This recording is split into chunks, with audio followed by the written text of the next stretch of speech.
Hi everyone, welcome back on your channel. आज हम MPS 3 का सेकंड चैप्टर करने जा रहे हैं जिसका नाम है विकास प्रतिमान विषयक बहस संरचना। It means debate on models of development. ये चैप्टर है, इसमें हम पढ़ेंगे कि हमारे देश को विकास करने के लिए उस समय कौन कौन सी विचारधाराएं सामने आई और हमने कौन सी अपनाई। So let's start. बात करें हम उस टाइम की जब हमारे देश में अनेक प्रकार की समस्याएं थी। उस समय 1943 में बंगाल का अकाल जैसी घटना घटी थी। साथ साथ में देश में खाद्य पदार्थ की बहुत ही कमी थी। देश जो था उसका विभाजन हो गया था। बहुत सारी हमारे देश में अनेक घटनाएं हो रही थी, सांप्रदायिक दंगे हो रहे थे, तो देश जो था वो डगमगा सा गया था। तो उस समय हमें एक अपने देश को विकास करने के लिए एक सही सीढ़ी की जरूरत थी जिसमें सभी ऐसी विचारधाराएं हो जिससे देश का विकास हो सके। तो उसमें से बहुत सी विचारधाराएं निकल के आई। इसमें हम 3 विचारधाराओं के बारे में पढ़ेंगे, साम्यवादी, पूंजीवादी और गांधीवादी। इनकी जो विचारधाराएं थी वो कुछ हद तक एक दूसरे से मेल खाती थी लेकिन कुछ हद तक नहीं भी खाती थी। तो हम पहले बात करते हैं कि जो ये तीनों विचारधाराएं थी उसमें मेल खाने वाली कौन सी चीज़ें थी। पहली बात तो जितने भी विचारधारक थे वो सभी चाहते थे कि देश का विकास हो। तो सभी ने गरीबी को, बेरोजगारी को, भुखमरी, अशिक्षा मिटाने पे जोर दिया। और गांधी जी ने अपने देश में विकास करने का एक आदर्श माना था। उनका मानना था कि अगर हम सभी व्यक्ति की आंखों से आंसू को हटा देंगे, मिटा देंगे, तो देश में वैसे ही विकास तेजी से होगा। और जवाहरलाल नेहरू थे, उन्होंने भी ये कहा कि हमें देश में विकास तब तक नहीं रोकना है जब तक प्रत्येक व्यक्ति की आंखों से आंसू, पीड़ा, जो गरीबी है उसे हटा ना दिया जाए। इसके अलावा सभी का मानना था कि जो हमारा संविधान है वो सभी को अपने सामर्थ्य के अकॉर्डिंग, अपने अपने कौशल के अकॉर्डिंग आगे बढ़ने का मौका देता है। तो ये सारी चीज़ें थी जिसपे ये एक दूसरे से सहमत थी। लेकिन जो इनके विचार थे उनमें कुछ लक्ष्य, कुछ विचारधाराएं, कुछ रणनीतियाँ, इनके तौर तरीके थोड़े अलग थे। अब हम तीनों ही जो भी हमारे पास विकास करने के जो 3 तरीके बताए गए हमें, उसके बारे में थोड़ा डिस्कस कर लेते हैं। सबसे पहले हम पढ़ेंगे साम्यवादी विचारधारा, मतलब सोशलिस्ट मॉडल। और ये मॉडल किसने दिया था? नेहरू जी ने दिया था। नेहरू जी जो थे उनका मानना था कि देश में बड़े उद्योग होने चाहिए, बिग बिग इंडस्ट्रीज होनी चाहिए। और वो किसके अंदर होनी चाहिए? गवर्नमेंट के अंदर होनी चाहिए। दूसरी बात उन्होंने कही थी कि मैक्सिमम स्टेट का इंटरफेयर जो हो मैक्सिमम होना चाहिए, ज़्यादा से ज़्यादा हो। और वो प्राइवेट ओनरशिप में कम विश्वास रखते थे। निजी संपत्ति और निजी स्वामित्व का जो सवाल है वो कहते थे ये कम होना चाहिए, हो लेकिन ऐसा ना हो कि प्राइवेट क्षेत्र ज़्यादा फैल जाए। इसके अलावा नेहरू जी ने एक बात और कही। उनका मानना था कि देश में वर्ग रहित समाज हो, मतलब क्लासलेस सोसाइटी हो। बेसिकली जो नेहरू जी का मानना था कि देश में जो गरीब लोग हैं उनको भी आगे आने का मौका दिया जाए।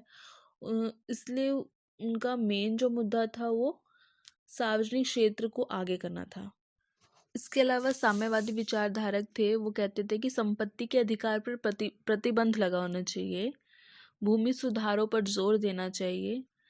तो ये सारी चीज़ें जो है वो गरीबों को आगे बढ़ाने की ओर का एक कदम ही है।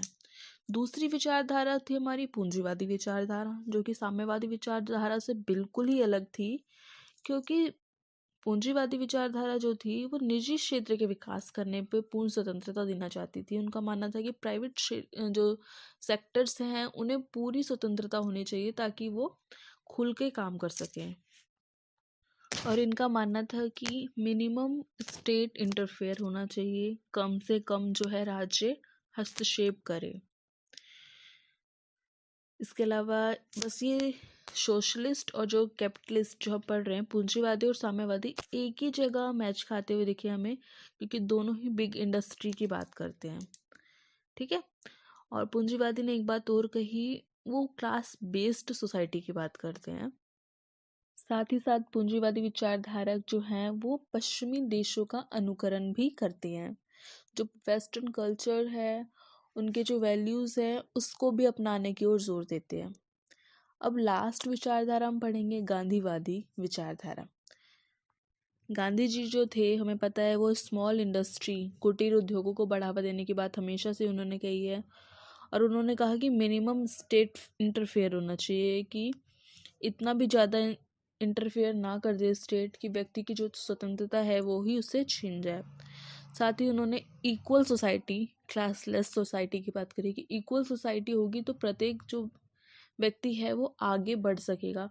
ऐसा ना हो कि अमीरों के साथ इस मामले में जाती हो कि वो अमीर है तो उन्हें आगे बढ़ने का मौका ना दे, बल्कि वो कहते थे कि अमीर हो या गरीब हो, दोनों को एक जैसा ही विकास करने के अवसर मिलने चाहिए।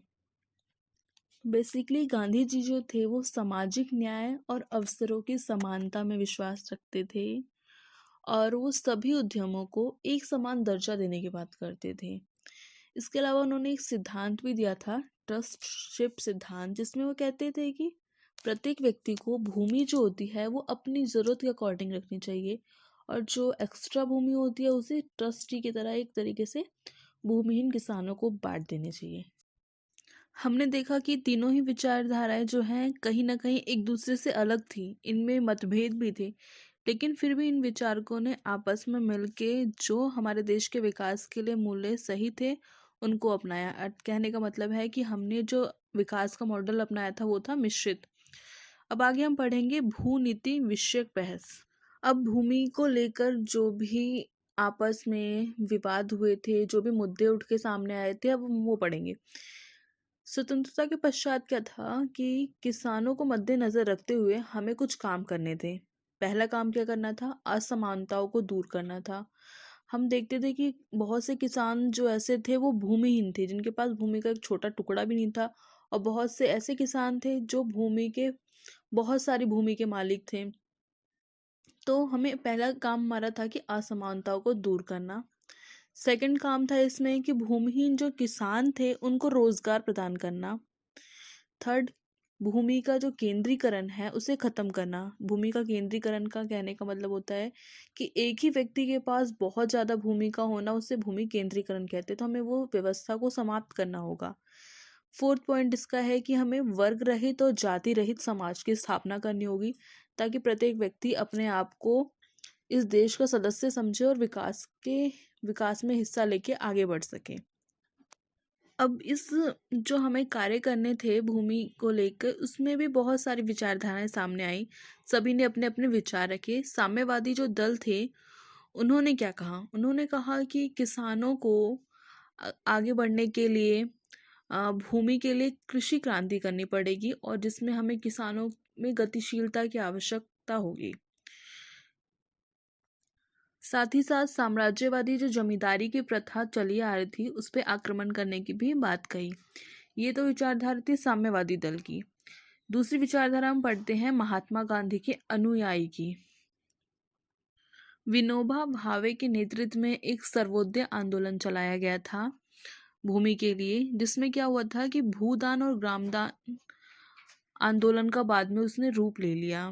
इसके अंदर क्या किया जाता था कि भूस्वामियों से आह्वान किया जाता था, उनसे रिक्वेस्ट की जाती थी कि वो अपनी मर्जी से जो उनके पास एक्स्ट्रा भूमि है वो किसानों को दान कर दे, ताकि वो भी अपनी रोजी रोटी चला सके। तीसरी विचारधारा में हम कांग्रेस कृषि समिति की बात करेंगे कि इस समिति ने क्या काम किया। इस समिति ने एक प्रतिवेदन जारी किया था जिसमें कृषि की जो भी समस्याएं थी उसको लिखा गया, उसका विश्लेषण किया गया। साथ ही साथ उसने लोकतंत्र के अंदर रह के भूमि सुधार के कार्य करने पर जोर दिया, और जो मेन मुद्दा था इनका कि खेतीहर जो किसान थे उनको ऊपर उठाया जाए। साथ साथ इसने सहकारी संगठनों से सहायता की भी बात करी। तो इसमें क्या था कि भूमि सुधार के लिए इन्होंने अपनी अपनी तरफ से जो भी विचारधाराएं थी वो अपने देश के समक्ष रखती थी। लेकिन जो हमारी पहली दो हमने विचारधारा पढ़ी, साम्यवादी और महात्मा गांधी के अनुयायी की, ये जो विचारधाराएं थी वो कानूनी दृष्टि से फेल हो गई। फिर सारी की सारी जिम्मेदारी किस पे आ पड़ी? हमारी कांग्रेस कृषि समिति पे। तब इसने 3 योजनाएं हमारे सामने रखी, देश के सामने रखी कि पहली तो जमींदारी और बिचौलियों का अंत हो, दूसरा वास्तविक किसानों को उपभोक्ताओं का अधिकार मिले, तीसरा भूमि धारण की अधिकतम सीमा तय कर दी जाए।